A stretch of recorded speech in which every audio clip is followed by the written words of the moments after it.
नमस्कार दोस्तों, आपका स्वागत है हमारे इस खास पॉडकास्ट में, जहां हम आपको ब्रह्मांड के अनसुलझे रहस्यों और गूढ़ विषयों के बारे में जानकारी देते हैं। आज हम चर्चा करेंगे एक ऐसे ग्रह के बारे में जो हमेशा से ही रहस्य और रोचकता का प्रतीक रहा है, शनि। शनिदेव को हिंदू धर्म में न्याय के देवता कहा जाता है, लेकिन एक सवाल जो हर किसी के मन में कभी न कभी आता है वह यह है कि शनि को काला क्यों कहा जाता है। क्या उनके रंग और उनके व्यक्तित्व के बीच कोई संबंध है?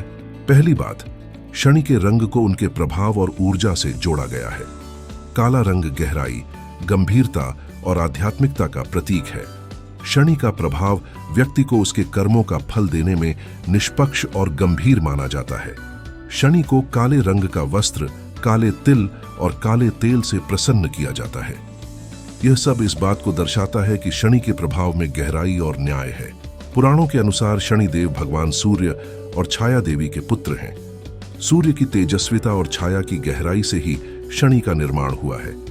उनकी जीवन यात्रा और कठिन तपस्या ने उन्हें गंभीर और गूढ़ बना दिया। शनिदेव का काला रंग यह भी सिखाता है कि जीवन में हर समय चमक और प्रकाश ही नहीं होता, बल्कि अंधकार और संघर्ष भी हमारे जीवन का हिस्सा है। यह अंधकार ही हमें अपनी कमजोरियों को पहचानने और सुधारने का मौका देता है।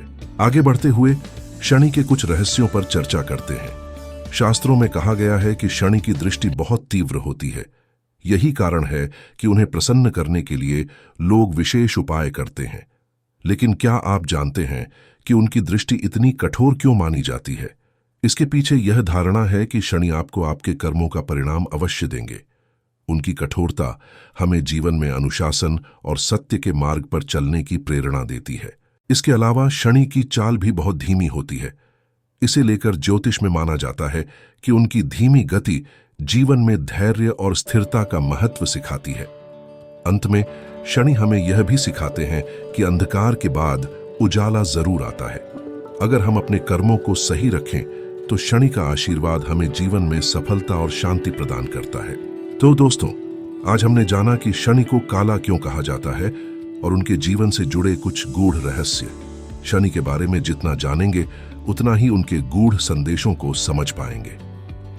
आशा है कि आपको हमारा यह पॉडकास्ट पसंद आया होगा।